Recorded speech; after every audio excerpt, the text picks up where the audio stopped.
anyway, I was talking to this group of women last night.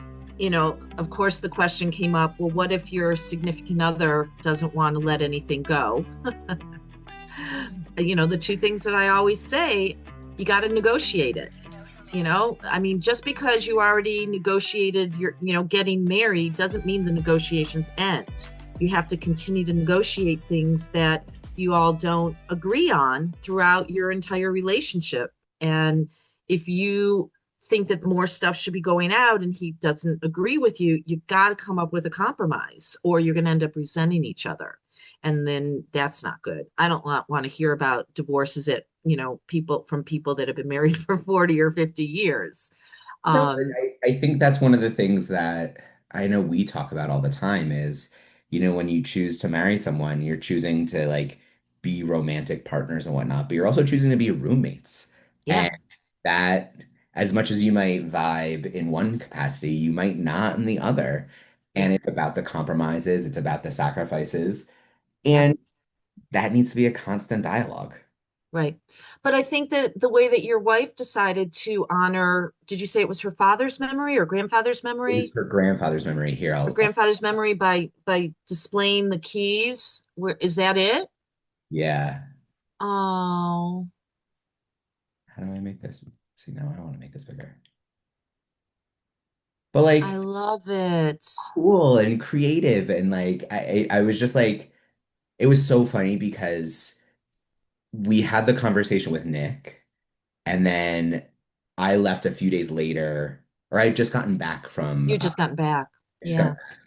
and I like she had done this while I was away. Hmm. So I had just seen, so like both of those things happened within 3 days of each other, at least to me. And I was just like, I do know of a creative way to do this. Like, how cool. I love this. And this is exactly why Nick is doing what he's doing. And I think that this is a great thing to share as an adjunct to what the video that we did, and share your own personal story with him. I think this is a beautiful way of acknowledging that these were important to her grandfather, but you don't she didn't necessarily have any tie to the doors, the keys probably, but she still wanted to honor his memory. And this doesn't take up any space really, other than on a wall that was probably empty anyway, right? right. And how you can feel so much more connected to it and appreciative of it when it is sitting on your wall rather than in a box that's going to end up in going from one basement to the next basement and not get looked at again. And like, even though when you see it, it might bring up that nostalgia, now you get to see that every day. Every day, every day. Yeah. I tell the story of my kids' artwork, and I may have shared this with you once before, but you know, every parent has that issue with, what do I do with all their artwork? From the initial, like, helping them hold the crayon when they're a baby and thinking that's going to be like the most important memory on the planet, all the way up to them, graduating from high school, maybe. What do you do with all that artwork? Well, what I decided to do with it initially with my kids, because they went to school where they had a fine arts night in the fall, in the spring. And so the object, whatever it was, whatever form of art, whether it was pottery or weaving or a pencil drawing or painting, that came home. It was on display at the fine arts night, and then it came home. And if it was something I could frame, it went up on the wall in our guest room. We had like a whole gallery wall. But when my kids my son had graduated from high school, and I knew I was shortly thereafter, no, he went through 1 year of college, no, one semester of college, and then I got divorced. I was getting divorced, and I looked at all those pictures on the wall. I'm like, oh no, I am not taking all of these with me to the next phase of my life.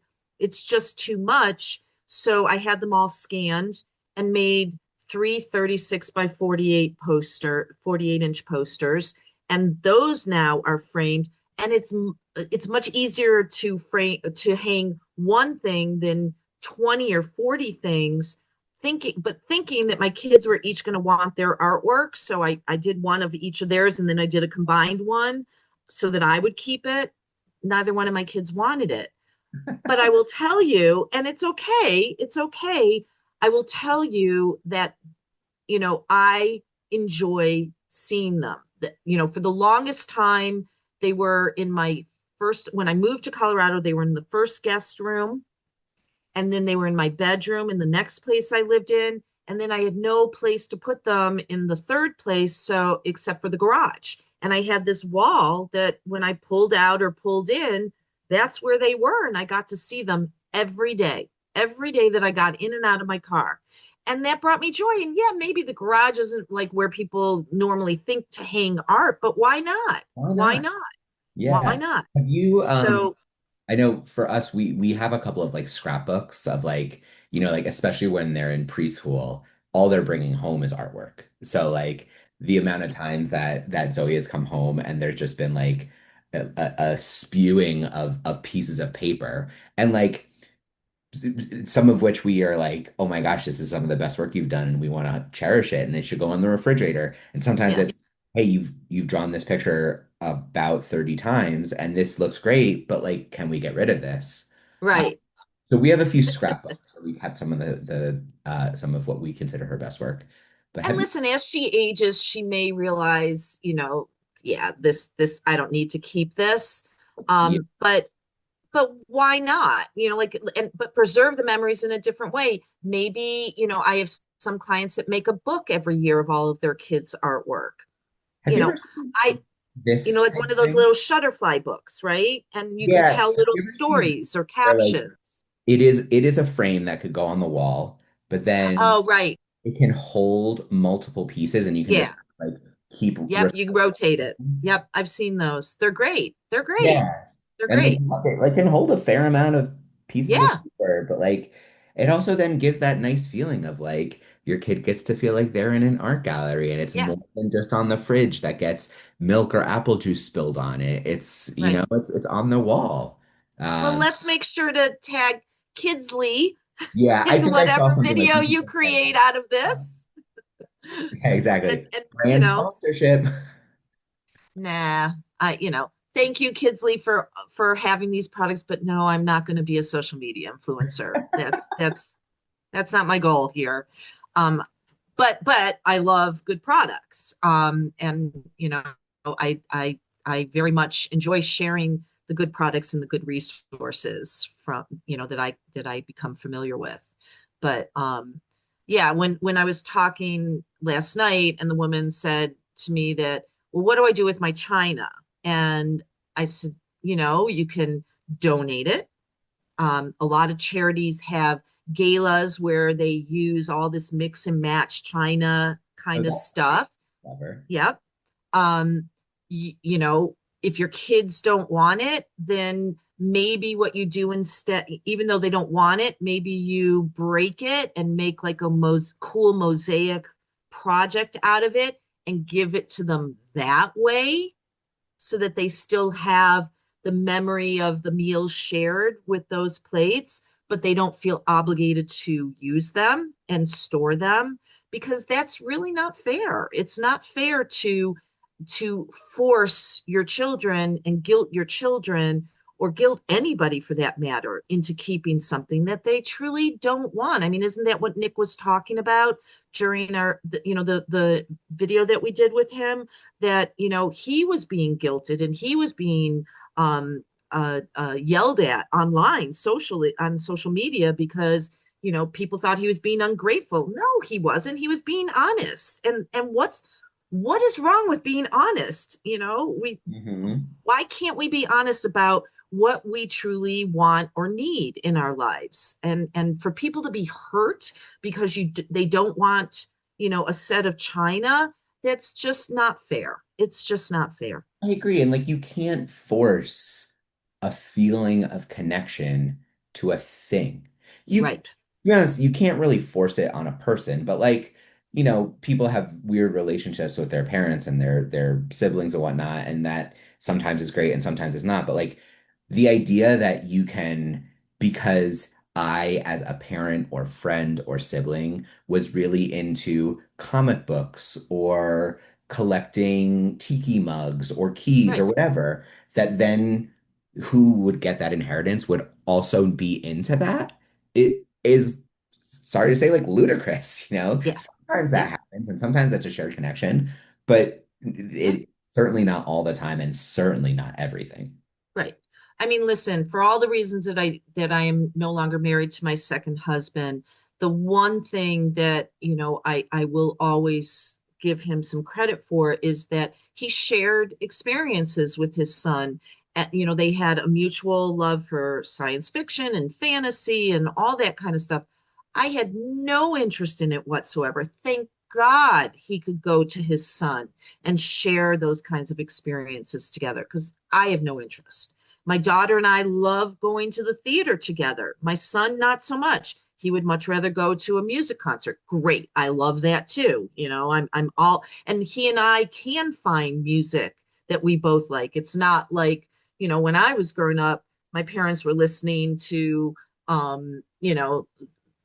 whoever was popular in the 50s. I'm trying to Elvis Presley and Connie Mhm. Francis and all of those kind of people, even Neil Diamond in the 60s, early 70s. And we would put on whatever music we were listening to, and you'd hear my father screaming, "Turn it down!" I remember. But I have shared experiences of growing up in a house where both parents met and at the University of Michigan, and I went there, and I can still talk to my father about what's going on at U of M. So we all have to find those shared experiences and treasure the memories that way rather than going out and or forcing something on somebody else that's going to take up physical space and therefore emotional space I in totally their life. Yeah. fun little story about me and my upbringing. My parents either had complete silence in the car, and were like antagonistic against music or whatnot. Like they wanted to talk, but oftentimes we would talk for 2 minutes of a drive and then we'd have another 15 or 20 minutes. But if there was music, it was only show tunes, Broadway show tunes. I would So have liked that. I I like it to an extent. And like, look, Yeah. I have an appreciation of theater and I Yeah. like going to see like going to Broadway or the Denver Center for Performing Yeah. Arts. So I so appreciate that they've instilled that in me. And I remember I came back from college one year and I'd been going through this like old school folky phase. So I'm like, oh, can I just throw on some stuff? It's not like aggressive or anything. So I threw on like it was a lot of like Simon and Garfunkel, Yeah. Crosby, Stills and Nash, not Anne Young. I'm a firm believer in that, but that's another story. Neil Young separately, I am all for. But like I things love like Neil that. Young. And my mom's like singing along with everything. She's like, "Oh, I love this." And I'm like, "Where was this when I was a kid? I Right. love this music too." Yeah. Yeah. Yeah. No, my mom and I, as you know, shared cooking and Mm. baking. And I built a whole business around it, right? Years ago. And so, Wait, like you had a again, baking business? I had a baking business. Yeah. What was Yeah. that called? Not here in Boulder. It was when I was living in Florida. Um, TCP Sweets, don't ask. It was a dumb name at the time. It was a really dumb name. TCP stood for Taking Care Packages. Okay.